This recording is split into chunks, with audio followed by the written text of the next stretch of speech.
பிரைஸ்லா கர்த்தருக்கு ஸ்தோத்திரம். நான் பாஸ்டர் பி. சால் சந்திரபோஸ்.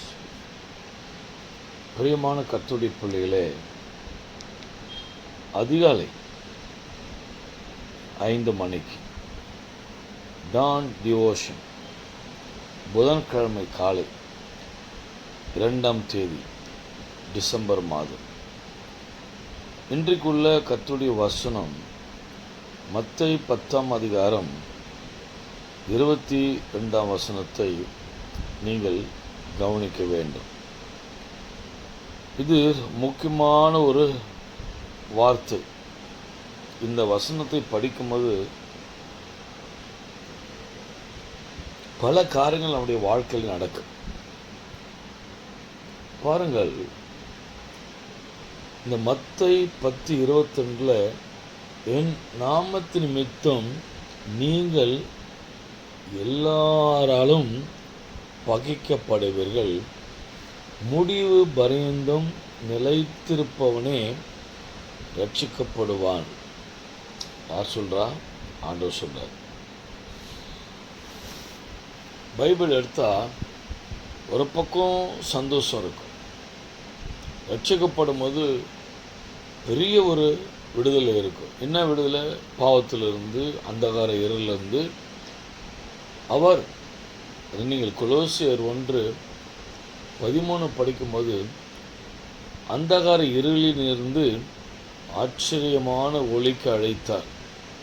நீங்கள் கொலோசியர் 1ஆம் அதிகாரம் 12-13 படித்தா ஆச்சரியமான ஒளி. இருளில் இருக்கிற நம்மளுடைய வாழ்க்கை பாவம். அந்த பாவத்திலிருந்து நம்முடைய தேவன் நமக்கு விடுதலை கொடுக்கிறார். அது என்ன, எப்படிப்பட்ட விடுதலை? அது பயங்கரமான ஒரு விடுதலை. அது பாவம் என்பது எத்தனையோ காரியம் இருக்கு. ஒன்று மரண இருள். மரண இருள், the death of darkness.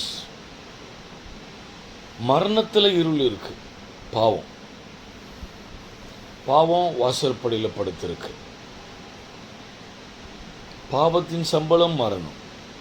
தன் பாவங்களை மறைக்கிறவன் வாழ அடைமாட்டான். நீதிமொழிகள் 5:22 துன்மார்க்கனை அவன் அக்கிரமங்களே பிடித்து கொள்ளும், அவன் தன் பாவ கயிறுகளால் கட்டப்படுவான். சங்கீதம் 38:3-4 படிக்கும்போது என்னுடைய உடம்புல ஆரோக்கியம் இல்லை, என் எலும்புகளிலே சுகம் இல்லை என்று பாவத்தின் மித்தம் தாவீது சொன்னாலும் 38ஆம் சங்கீதம் 4ஆம் வசனத்தில் என் அக்கிரமங்கள் என் தலைக்கு மேல் பெருகிற்று, அது நான் தாங்கக்கூடாத பார சுமையாக இருக்கு. இது எதுக்கு சொல்லுன்னா, நீங்கள் எல்லாராலையும் என் நாமத்து நிமித்தம் நீங்கள் எல்லாராலையும் பகைக்கப்படுவீர்கள். எல்லாம் ரோட்டில் போகிற தேவையில்லாத மனுஷன் கூட நம்மளை பகைப்பான்.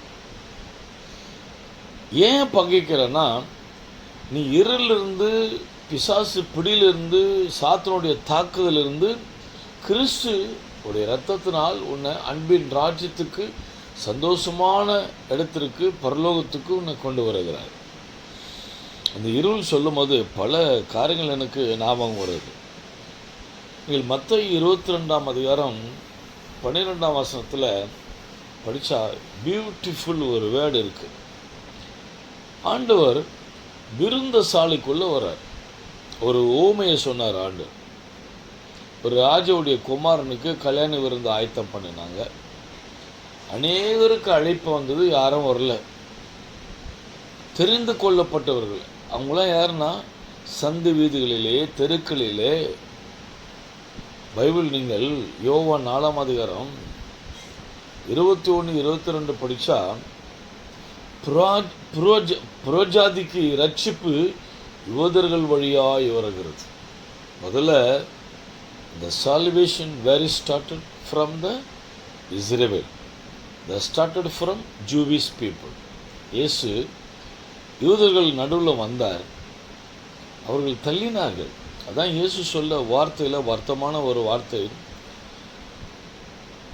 அவர்கள் என்னை தள்ளினார்கள், சொந்த ஜனங்கள் என்னை தள்ளினார்கள், ஒருவன் தன் சுயநாமத்தில் வருவான், அவனை ஏற்றுக்கொள்ளுவார்கள் என்று சொன்னார். அந்த வார்த்தை தான் யோவான் 4ஆம் அதிகாரம் 21-22 புரோஜாதிகளுக்கு, ஆண்டவரை அறியாத பிள்ளைகளுக்கு யூத கோத்திரத்தின் வழியாய் ரட்சிப்பு வந்தது. அதை சொல்லிட்டு வரும்போது ஒரு கணத்தண்டிலேருந்து, யாக்கோபுடைய கணத்தண்டிலேருந்து இயேசு உட்காரார் கிணறுல.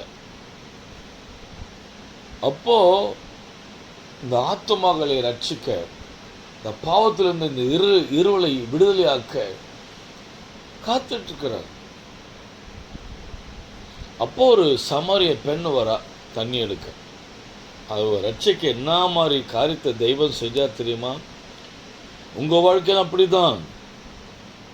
நீங்கள் என்னை தெரிந்து கொள்ளவில்லை, நான் உங்களை தெரிந்து கொண்டேன். யோவானில் சொல்றார் ஆண்டவர். அழகாக சொன்னார், நீங்கள் என்னை தெரிந்து கொள்ளவில்லை, நான் உங்களை தெரிந்து கொண்டேன். நம்ம அவர் கையை பிடிக்கலைங்க, அவர் நம்ம கையை பிடிச்சிட்ருக்கார். அந்த பெண்ணு வந்தால் ஆண்டவர் சொன்னார், அம்மா தாகத்துக்கு கொஞ்சம் தண்ணி கொடுமா, I have thirsty, please give me water. Jesus asking this woman. இந்த பொண்ணு தண்ணி கொடுத்தல. So dry tongue, many tired came the Jesus life. Jesus asking, I have thirsty, give me water. Jesus said to the woman, what you say the lady? You are Jewish, நீர் யூத ராஜா, நீர் யூதர், நான் புராஜாதி பெண், சமாரிய பெண். நீர் எண்ணத்தில் தாகத்துக்கு தாய் என்று குடிக்க கேட்கலாமா என்று அந்த பெண்ணு சொன்னார். அதுக்கு என்ன பண்ணார்? அப்போ ஆண்டவர் என்ன ரிப்ளை பண்ணார்? உன்னிடத்தில் தாகத்துக்கு தாய் என்று கேட்கிறவர் இன்னார் என்று நீ அறிந்திருந்தால் நீ அவரிடத்தில் கேட்டிருப்பாய். நீ கொடுக்கிற தண்ணீர் எனக்கு தாகம் உண்டாகும், நான் கொடுக்கிற தண்ணீரோ உனக்கு நித்திய ஜீவன் என்று சொன்னார்.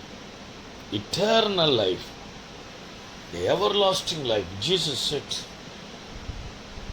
அப்போ அந்த பெண்ணை ரட்சித்தார்.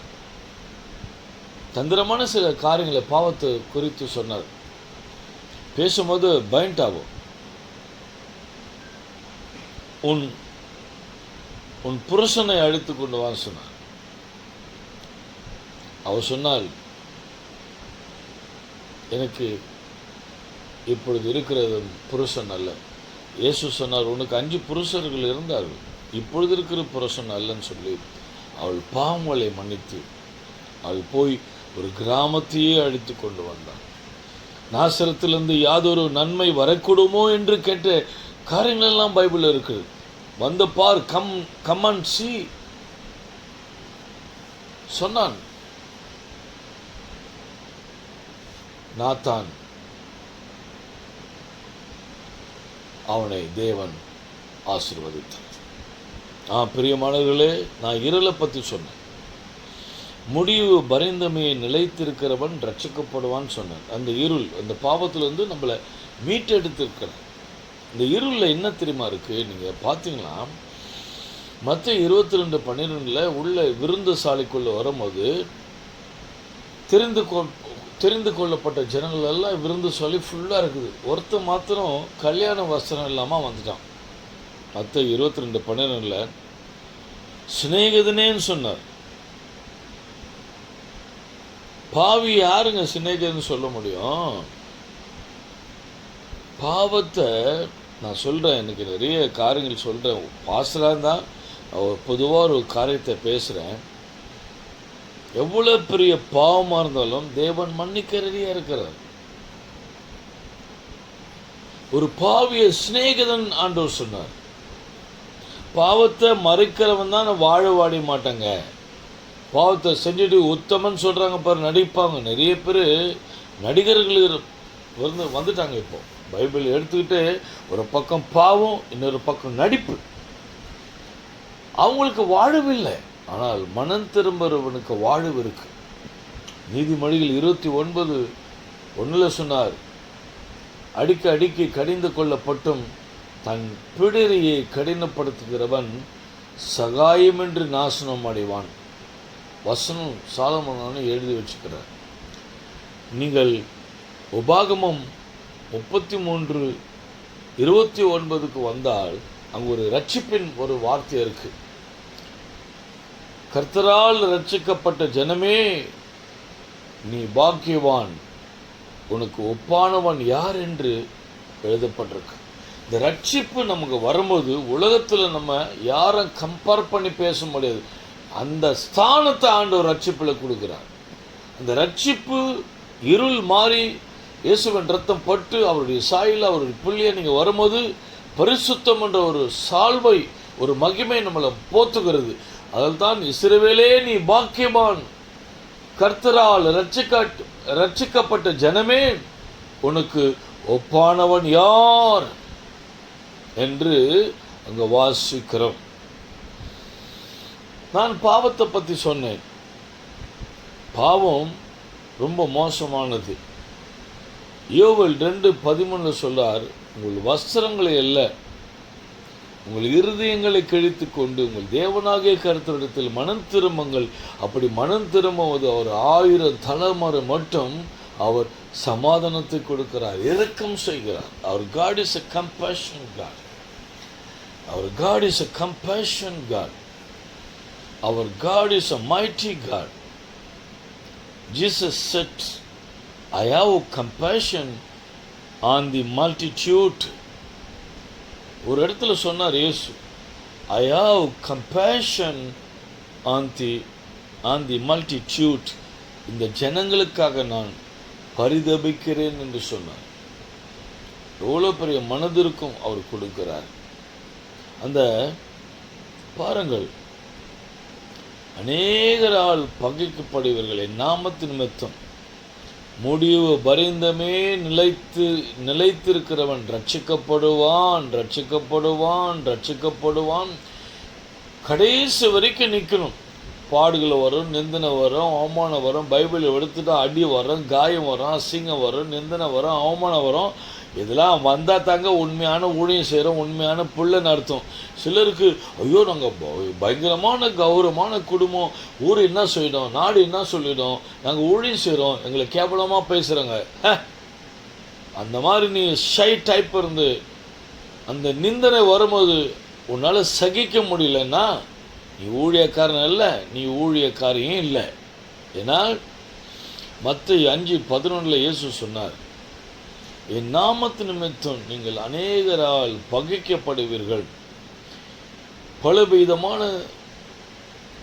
மொழிகளை உங்கள் பேரில் பொய்யாய் சொல்வார்கள்னால நீங்கள் பாக்கியவான்கள். நம்ம உண்மை இல்லாத பட்சத்தில் நீங்கள் மூடி மறைச்சா அது நடக்காது. நீங்கள் உண்மையாக கர்த்தருக்கு இருந்து பாடு, அசிங்கம், அவமானம், நிந்தனை வரும். பச்சை மரத்துக்கே இந்த பாடு என்றால் பட்ட மரத்துக்கு என்ன பாடு? இன்றைக்கு அப்படி தாங்க. ஊழியங்களிலே சகிப்புத்தன்மை இல்லை. சிலருக்கு கௌரவம். இந்த ஆவிக்குரிய வாழ்க்கையில் அவங்க பாவத்துக்கு மறைக்காது போயிட்டா ஊழியத்தில் வர நிந்தனையாக அவங்கள சகிக்க முடியாது, தாங்க முடியாது. ஏன்னா இயேசு தான் முன்மாதிரி வைத்து போனார். பீட்டர் கேட்டால், ஆண்டவரே நான் எல்லாத்தையும் விட்டுட்டு வரேன்னு சொன்னான். என்ன சொன்னார் பீட்டர்? என்னை பின்பற்றி வா, உன்னை மனிதர்களை பிடிக்கிற மனிதனாக்குவன். இயேசு மாத்திரம் பார்த்து வரணும். பேதருக்கு அவமானம் வரலையா, நிந்தனை வரலையா? என்ன சொன்னார்? ஒரு கேரண்டி சொன்னார். Peter, follow me, I will make you share of man. என்னை பின்பற்றி வா, நான் உன்னை மனிதர்கள் பிடிக்கிறவர்களாய் மாற்றுன்னு சொன்னார். சரி, பாயிண்ட்டுக்கு வரட்டும். கவனிங்க, சிநேகிதனை மத்தேயு 22:12 எங்கே where is your wedding garments, உன்னை கல்யாண வஸ்திரம் எங்கன்னு கேட்டார். என்ன சொல்லணும்? வாய் திறந்து ஆண்டவரே நான் மண்ணியும் தப்பு செய்யிட்டேன்னு சொல்லணும். இல்லை, சொல்லலை. அவ்வளோ கடினமான இருதயம் படைத்த எத்தனையோ பிள்ளைகள் பாவத்தில் வாழ்கிறார்கள். எத்தனையோ தேவ ஜனங்கள் ஆண்டவரை விட்டு பின்மாற்றத்தில் ஒரு சரியான மோசமான நிலைமையில பிசாசு அவர்களை வஞ்சித்து நீங்கள் வஞ்சிக்கப்பட்டு இருக்கிறார்கள். அதுக்கு என்ன பதில் தெரியுமா? ஆண்டவர் வாயில் வந்தது, இவனை அழுகையும் பற்கடிப்பு உள்ள புறமான இருள். அங்கே அழுகருக்கு பற்கடிப்பிற்கு இருள புறமான இருள். பாவத்தில் அந்த மனம் திரும்பலைனா, ஆண்டவர்கிட்ட ஒப்புரவாகலைனா, அவர் நாமத்தை ஏற்றுக்கொண்டு பாருங்க. யோவான் 1:12 சொன்னார், என் நாமத்தை எத்தனை பேர் ஏற்றுக்கொண்டீர்களோ அத்தனை பேர்களும் என்னுடைய பிள்ளைகளாய் மாறிவிட்டீர்கள். அப்போஸ்தலர் 4:12 அவர் நாமமே இல்லாமல் ரட்சிக்கப்பட வேறொரு நாமம் இல்லை. அந்த நாமம் Christ, in the name for you. அந்த நாமம் உனக்காக தான். Jesus said to you, ask my name, I will do it. Anything tonight. இன்று இரவு, இந்த காலை, இந்த மத்தியானம், இந்த சாயங்காலம், எங்களுக்கு அதிகாலை 5 மணிக்கு. நிறைய தேசங்களில் வித்தியாசமான டைம் இருக்குது. நான் உலகத்திலே 50 கண்ட்ரிக்கு போனேன். ஆனால் கடைசியில் நான் மேப்பை கை வச்சு ஆண்டவர் நியூசிலாந்து போனேன். அதுதான் கடைசியில் தொங்குது. கடைசி கீழே தொங்குறது நியூசிலாந்து. அதுக்கு மேலே ஃபுல்லாக கடல் தான். நான் ஆஸ்திரேலியா ஊழியத்தை முடிச்சுட்டு நியூசிலாந்து போய் அங்கே ஆக்லாந்து ஏர்போர்ட்டில் இறங்கி பாஸ்டர் ஆபிரகாம் என்னை பிக்கப் பண்ணார். ஹமில்டனில் 1 வாரம் தங்கி ஊழியம் செஞ்சேன். அவ்வளோ காரியங்களை கர்த்தர் நடத்தினார். நியூசிலாந்தில், ஆஸ்திரேலியாவில் 1.5 மாதம் சிட்னியில் இருந்தேன். அவ்வளோ காரியங்களை செய்தார். நம்ம மனம் திரும்பி ரட்சிக்கப்பட்டு பாவத்திலிருந்து விடுதலை பெற்று வரும்போது நம்மளை கொண்டு கர்த்தர் இயேசுவை போல் நம்மளை மாற்றி ஊழியத்தில் பயன்படுத்துகிறார். இந்த ஜனங்கள் இருளில் இருக்கிறார்கள். ஒரு உலகம் ஒரு உருண்டை, அந்த உருண்டை மேல் ஒரு வீற்றிருக்கிறார் என்று நம்ம ஏசாயா அவங்க பைபிளில் 45ஆம் அதிகாரத்தில் படிக்கிறோம். 22ஆம் வசனத்தில் ஒரு பூமியின் உருண்டையின் மேல் வீற்றிருக்கிறார் என்று தீர்க்கதரிசி சொல்லுகிறார். எதற்காக ஒரு வந்தார்? நீ பாவத்தில் இருந்து அழுகிய பருக்கடிப்பு பள்ளத்தாக்கில் இருக்கவா, கண்ணீரில் இருக்கவா, மரண பயத்தில் இருக்கவா? இல்லை. அதான் 1 யோவான் 3:8 சொல்லுகிறது, பிசாசின் கிரியைகளை அழிக்கும்படி தேவகுமாரன் வெளிப்பட்டார் என்று வாசிக்கிறோம். ரட்சிக்கப்பட்ட தேவ ஜனமே, ஒருவேளை ஏதோ ஒரு சோதனைகளை பின்மாற்றம் அடைந்து விட்டீர்களா? திரும்பி என்னால் இந்த வெளிச்சத்துக்கு வர முடியல, ஆண்டவர் பக்கம் திரும்ப முடியல என்று கலங்குகிறீர்களா? God is giving the opportunity. அவர் உன்னை கூப்பிடுகிறார். மகனே, இருக்கிற இடத்துல ஒரே ஒரு வார்த்தை சொல், ஆண்டவரே என்னை மன்னியும். Lord, oblige me. Forgive me, Lord. Forgive me, Lord. Cleanse me, our precious blood, my all sins, we pray. The Bible says, when comes trouble, you call upon me. In the day of trouble, I will deliver you. You shall glorify me. You do. You pray. You confess. Don't confess negative. Negative is not spiritual. You confess positive. Jesus, cleanse me, Lord, my all sins. You pray. Again you committed. You surrender, Lord Jesus Christ. Our Lord is going to cleansing all sins. Our Lord is so going to give you the mighty holiness. You pray. You pray. நீங்கள் அப்படி ஜெபிங்கள். ஒரு விஷயம் மணியும் நினைத்தரலும். நியாயாதிபதி judges 16ஆம் அதிகாரம் 20ஆம் வசனம் படிக்கிறது ரொம்ப துக்கம் பரிதாபமான ஒரு வார்த்தை. சிம்சோனை விட்டு கர்த்தர் விலகினார் என்றது அவன் அறியாது இருந்தான். சோதனை வரும்போது நிறைய பேர் ஆண்டவரை விட்டு விலகுறாங்க. அந்நிய பாஷை பேசலாங்க, அதை பழகிட்டாங்க. பேசி பேசி பேசி பேசி அந்நிய பாஷையில் பழகிட்டாங்க. ஒரு முறை அமெரிக்கா போயிட்டுருக்கிறேன். இந்தியாவில் ஜெர்மனி ஃப்ராங்க்ஃபர்ட் போய் இறங்கி அங்கேருந்து அமெரிக்கா ஒரு பாயிண்ட்டுக்கு போகிறேன். போகும்போது 17 மணி நேரம் ட்ராவல் பண்ணி போய் இறங்கினேன். அங்கே இறங்கிட்டு அங்கேருந்து ஹவாய் போகிறேன். அமெரிக்காலேயே 6 மணி நேரம் வித்தியாசமான ஒரு ஸ்டேட்டுனா 50வது ஸ்டேட்டு ஹவாய் தான். அமெரிக்கா 50 ஸ்டேட் இருக்குது, 50 மாநிலம் இருக்குது. 50வது மாநிலம் ஹவாய் ஸ்டேட். ஹவாயில் ரொம்ப expensive, cost of living very high expensive. அது அங்கே 1 மாதம் இருந்தேன், ஊழியம் செஞ்சேன் அமெரிக்காவில். ஆனால் லாஸ் ஏஞ்சல்ஸில் நான் இமிக்ரேஷன் முடிச்சுட்டு ஃப்ளைட் ஏறங்க 2 பாஸ்டர் என் கூட வந்தாங்க சென்னையிலேருந்து. அது ஏற்கனவே சொல்லியிருக்கிறேன், அதை சொல்கிறேன். இது வரும்போது சொல்ல வேண்டியதாக இருக்குது.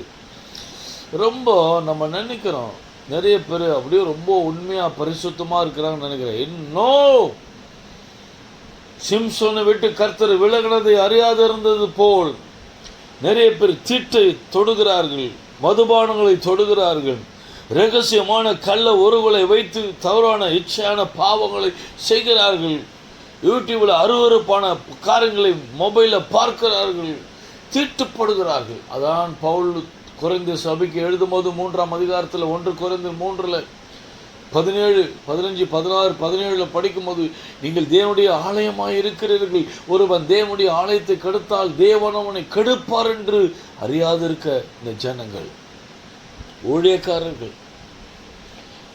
ஃப்ளைட்டு டேக்கப் பண்ணிச்சு 1 மணி நேரம் பொறுத்து நான் வாசரும் பின்னால் போனால் 2 பாஸ்டர் இல்லை ரெட் வைன் அடிச்சுட்டு மிதக்கிறாங்க பாவத்தில். நான் திரும்பி எனக்கு தெரியல, கேட்டேன், என்ன ஏன் குடிக்கிறீங்கன்னா, ரோஸ் மில்க்கு கொடுக்குறோம் நாங்கள். எங்கேயே ஃப்ளைட்டில் ரோஸ் மில்க் கொடுக்குறான், red wine, white wine, beer தான் கொடுக்குறான். அசிங்கமான கேவலமான காரியத்தை குடிச்சிட்டு இவங்களும் சென்னை பட்டறதில் பெந்தகோஸ்து ஊழியத்தில் நின்று அந்நிய பாஷை பேசி பீழாவுறாங்க. அந்த பாவத்தை அறிந்து பாவம் செய்கிறான் என்று ஆவிக்குரிய வரங்களை இல்லாததினால்தான், ஆவிகளை பங்குத்தருகிற கிருபை இல்லாததினால்தான் இன்னைக்கு பாவமும் பரிசுத்தமும் கலந்து ஓடுது. இதில் வேற பாசங்க அவங்களுக்கு தூக்கி ஃப்ரண்ட் சேரில் உட்கார வச்சு அல்லேலூயா அல்லேலூயா ஆமென் ஆமென் ஆமென் ஆமென், அவர் கொம்பு, அவர் பெரிய கழுதை, ஒரு காண்ட மிருகம். இயேசுக்கு மேல ஒரு மனுஷன் பேசுற எவனா இருந்தாலும் அவன் சபிக்கப்பட்டவன். தேவனுடைய மகிமையை, தேவனுடைய நாமத்தின் மகிமையை, தேவனுடைய பெயரை மனிதனுக்கு கொடுக்கிறால் தான் இன்னைக்கு வீழ்ச்சி. தாவீதின் கூடாரம் எப்படி வளர்ந்தது? அந்த வீழ்ச்சி வந்திருக்குது.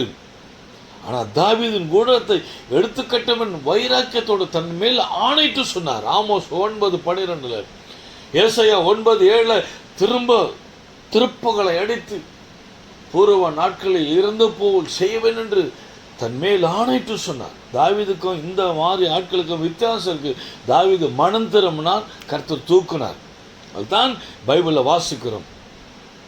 அப்போஸ்தலர் 13ஆம் அதிகாரம் 36ஆம் வசனத்தில் தாவீது தன் காலத்தில் தேவ சித்தம் செய்து அவன் பிதாக்கள் அண்டையிலே அடக்கம் பண்ணப்பட்டான்.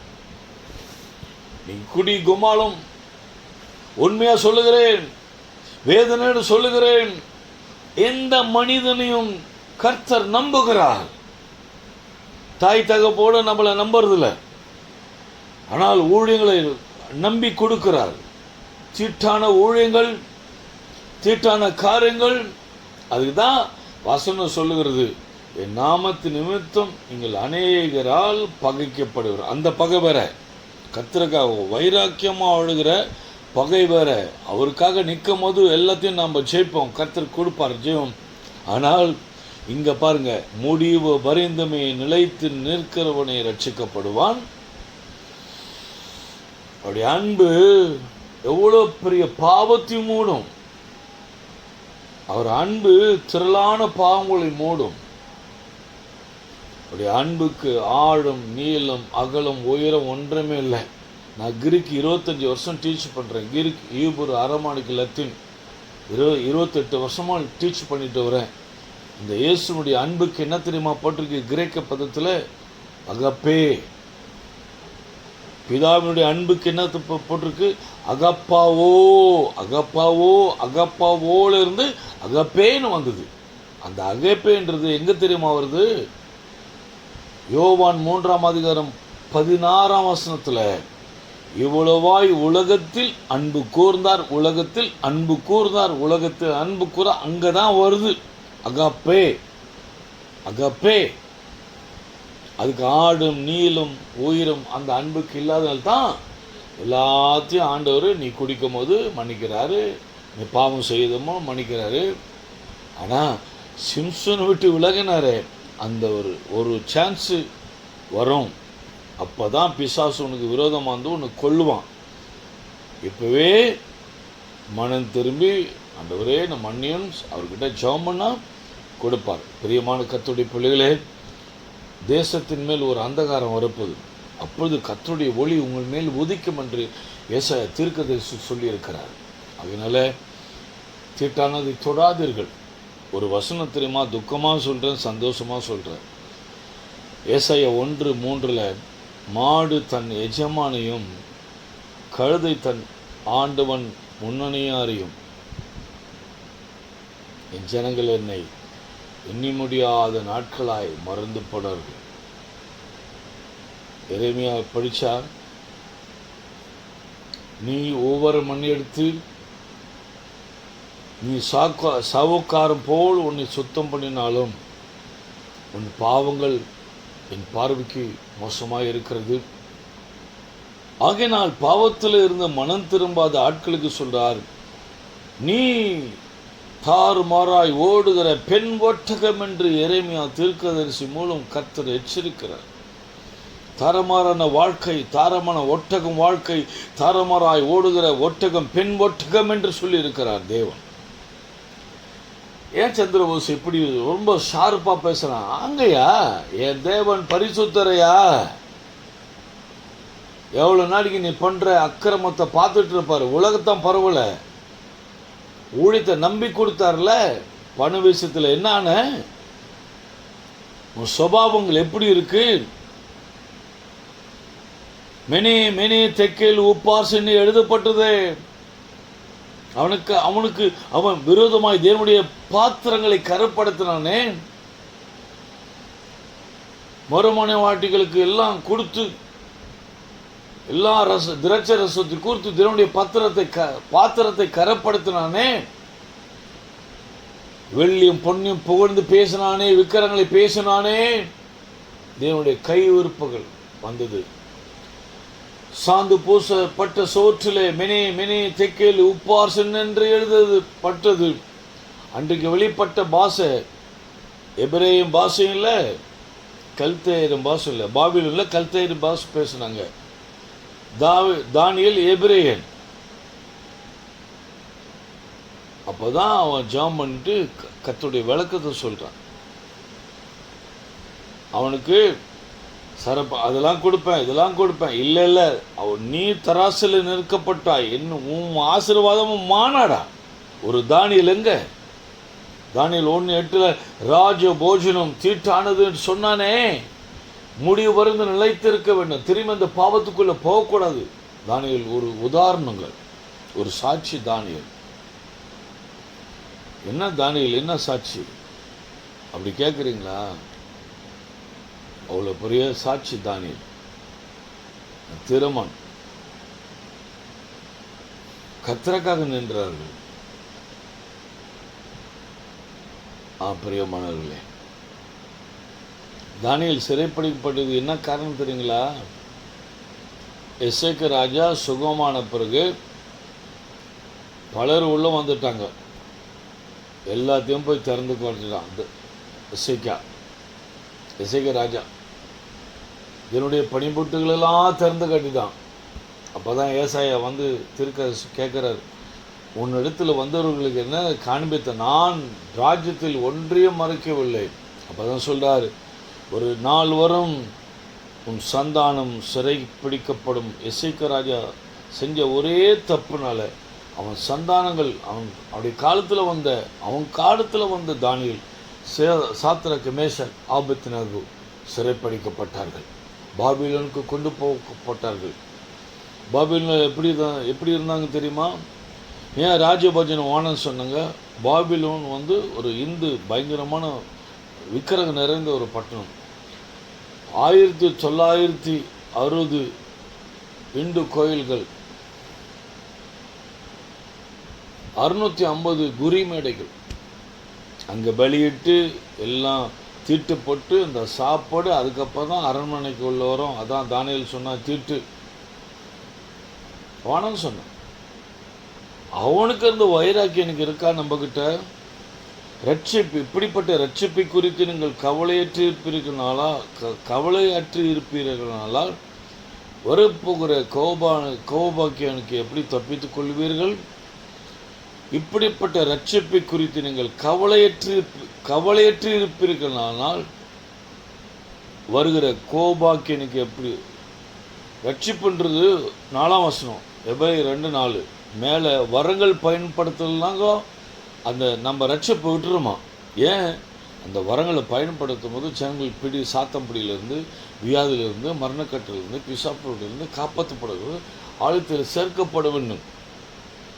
அப்போஸ்தலர் 2ஆம் அதிகாரத்தில் அனுதினமும் ரட்சிக்கப்படுகளை தேவன் சபையில் சேர்த்து கொண்டு வந்தார். ஜனத்தொகை பெருகினது, வீடுகள் தோறும் அப்பங்கள் பிற்கப்பட்டது. அவர்கள் அந்யோன்ய ஐக்கியத்தினாலும் அப்போஸ்தலருடைய உபதேசத்தினாலும் தரித்திருந்தார்கள். நீங்க அப்போஸ்தலர் உபதேசமே இல்லை, எங்க பிரசங்கம்? 8 பாயிண்ட் 7 பாயிண்ட், மனுஷனை பெருமையா போட்டு மனுஷனை காமிச்சா எப்படி எழுப்பதில் வரும்? நம்ம காட்ட வேண்டியது ஜனங்களுக்கு நம்ம முகத்தில், நம்ம பேர் இல்லை, நம்ம பேரை நம்முடைய முகத்தை காமிச்சா சீக்கிரம் செத்துருவாம. நம்ம காட்ட வேண்டியது கர்த்தராகிய இயேசு கிறிஸ்து. அவர் நோக்கி பார்த்த ஜனங்கள் வெட்கமடையவில்லை. பிரியமானவர்களே, கடைசியாக ஒரு காரியத்தை சொல்லி நான் முடிக்கிறேன், வருத்தத்தோடு முடிக்கிறேன். முடிய பரிந்தமும் நிலைத்து நிற்கிறவன் ரட்சிக்கப்படுவான். ஆகினால தயவு செய்து பரிசுத்தத்தை இந்த டிசம்பர் 2ஆம் தேதி சோதித்து பாருங்கள். தன்னைத்தானே சோதித்து நிதானித்து இந்த பாத்திரத்தில் பானம் பண்ண கடவன். இந்த அப்பத்தை நீங்கள் எடுத்து புசிக்கும் போது என் சரீரத்தையே நீங்கள் புசிக்கிறீர்கள் என்று இயேசு சொன்னார். நீங்கள் இந்த ரசத்தை வாங்கி பானம் பண்ணும்போது என் மரணத்தை நீங்கள் நினைவு கூறுகிறீர்கள். நீங்கள் நிதானம் இல்லாமல் எடுத்தால் பலவீனப்படுகிறீர்கள், வியாதிப்பட்டு போகிறீர்கள். அது மாத்திரமல்ல, உங்களுடைய வாழ்க்கையில் பல காரியங்கள் நடக்குது. என்ன காரியம்? செத்தும் போகிறது. இதெல்லாம் பாருங்க, பரிசுத்தத்தை மீறும்போது நடக்குது. அதனால வருகிற வாரம் நமக்கு திருவிருந்து இருக்குது. எல்லாருக்கும் உலகம் ஃபுல்லாக இருக்குது, தமிழ்நாடு, இந்தியா ஃபுல்லாக இருக்குது.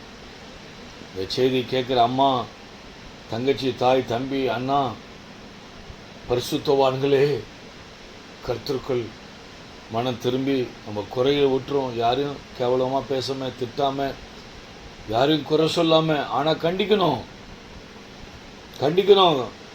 நம்முடைய வேதத்தை கொண்டு சிட்சிக்கிற மனுஷன் பாக்கியவான், நீதிமான், கொட்டுவதவன் தலைக்கு எண்ணெய் போல் இருக்கிறது வசனம் இருக்கு. பேதுரு விருத்த சேதனம் இல்லாத ஜனங்களுக்கு போய் சாப்பிட்டாரு. பவுல் பேதுருவை கடிந்து கொண்டார். என்ன செய்யற பேதுருன்னு பவுல் கடிந்து கொண்டார். அதான் பவுல் உடைய வாழ்க்கையை பேதுரு தன் நிருபத்தில் சொல்லும் போது அவன் சில வார்த்தையை சொல்லியிருக்கிற பவுல் புரியாது. அவ்வளோ நானும் அவ்வளோ அறிவு, மாஸ் மேடையில் வாயாடி போல் பேசின ஒரு பவுல் என்ன சொன்னார்? நாங்கள் விசுவாசத்தின் ஆவினால் பேசுகிறோம். எப்போ பார்த்தாலும் நம்முடைய ஆயுதங்கள் மாம்சத்துக்குரியதாக இராமல் அரண்களை நிர்மூலமாக்கக்கூடியதாக இருக்கிறது. அந்நிய நோக்கத்திலே பிணைக்கப்படக்கூடாது. பழைய வஸ்திரம் புதிய வஸ்திரம் சேரக்கூடாது. ரசிக்கப்படாத ஆட்கள்கிட்ட வீட்டில் உட்காந்து கும்மலாடிக்கக்கூடாது. சிலர் டிவி, எப்போப்பாது சினிமா, எப்போப்பாது சீடி, எப்போப்பாது காமெடி டைம், எப்போப்பாரு பிக்சர், எப்போப்பாரு நாடகம். ஜபத்துக்கு நேரம் இல்லை, அந்நிய பாஷை பேச நேரம் இல்லை, முழங்கல் நிற்க பேச நேரம் இல்லை. ஃபோன் எடுத்தால் 2 மணி நேரம் டாக்கிங், ஸ்பீக்கிங். ஜபம் போச்சு.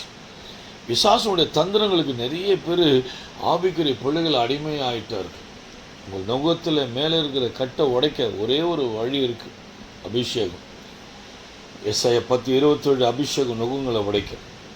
சகரிய 4:5-6 படிக்கும்போது பலத்தினால் அல்ல, பராக்கிரமத்தினால் அல்ல, இதனுடைய ஆவினால் ஆகும். மனம் திரும்பவும், விரலிருந்து வெளியே வரவும், திரும்ப ரட்சிப்பை காத்துக்கொள்ளும், முடிவு பரிந்தமே நிலைத்து நிற்கிறவன் ரட்சிக்கப்படுவான். செபிப்போம்.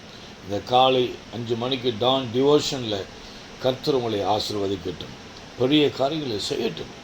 ஆண்டவரே, டிசம்பர் 2ஆம் தேதி அதிகாலை 5 மணிக்கு இந்த பிள்ளைகளை இந்த டான் டிவோஷனில் ஆசீர்வதியும். இந்த செய்தி கேட்குற பிள்ளைகளை விடுதலை பண்ணும். இந்த message going to deliver Lord. இந்த செய்தி அவர்களை விடுதலை பண்ணட்டும். இந்த மெசேஜ் அவர்களை விடுதலை பண்ணட்டும். ஆசீர்வதிங்க. மனம் திரும்ப ஒரு பாவியின் நித்தம் பரலோக ராஜ்யம் சந்தோஷமாக இருக்கு. 100 வெள்ளிக்காசில் ஒரு வெள்ளிக்காசு காணாமல் பண்ணான். விளக்கு கொளுத்தி ஆண்டவர் தேடுகிறாராம். மகனே மகளே, உன்னை இழந்து விட்டார் ஆண்டவர், உன்னை தேடுகிறார். இந்த சத்தம் தேவன் சத்தமாக எடுத்துக்கொண்டு மனம் திரும்பி அவர் பாதத்தில் வாங்க. இளையகுமாரன் எப்படி மனம் திரும்பி வரும்போது அவனை போய் கட்டி பிடிச்சி மொத்தம் கொடுத்தாருன்னா இருக்கு. ஆங்கிலத்தில் கிஸ் பண்ணினார், கிஸ் அண்டுன்னு நிற்கிறது. கிரீக்கில் அப்படி இல்லை. எவ்வளோ நீ அழுக்காக இருந்தாலும் உன்னுடைய உச்சம் தலையிலிருந்து உள்ளம் கால வரைக்கும் மாறி மாறி மாறி மொத்தம் கொடுத்தார். அப்போ கிரீக்கில் எப்படி தான் kiss and again and again and again and again நான் ஸ்டாப். இளையகுமாரன் அப்படி தான் மொத்தம் கொடுத்து காப்பாற்றி காணாமல் பண்ண மகன் கண்டுபிடிக்கப்பட்டான். அவனுக்கு பாதரட்சி கொடுங்கள், கொடுத்து கன்று அடித்து போடுங்கள், முத்திர மோதத்தை கொடுங்கள். எல்லாம் தாளம் போட்டு அவனை ஆடல் பாடலோடு தேவன் வீட்டை மகிமைப்படுத்தினார் கர்த்தர். நீ வரும்போது உனக்கு முத்திரம் மோதிரம் போடுவார். ஆண்டவரே, நான் மணி ஒன்று வந்தால் மனம் திரும்பினால் முத்திரம் மோதிரம் போடுவார். உன்னை ஆசீர்வதிப்பார். கொழுத்த கன்று அடித்து உனக்கு கனம் பண்ணுவார். முந்தின சீரை பார்க்கலாம் பிந்தின சீர் மகிமையாக இருக்கும். முந்தின ஆலயத்தின் மகிமையை பார்க்கலாம் பிந்தின ஆலயத்தின் மகிமையாக இருக்கும் என்று நாம் ஆகாயில வாசிக்கிறோமே. அந்த கர்த்தர் யோசேப்புக்கு யாக்கோபு பல வர்ணாங்கி போட்டது போல் உங்களுக்கும் பல வர்ணாங்கி போடுவாராக. இயேசுவின் நாமத்தில் ஜெபிக்கிறேன் நல்ல பிதாவே. Amen, amen. God bless you. Pastor B. Charles Chandrabose, India உங்களுடன். தேங்க்யூ. அவர் நைஸ் டே.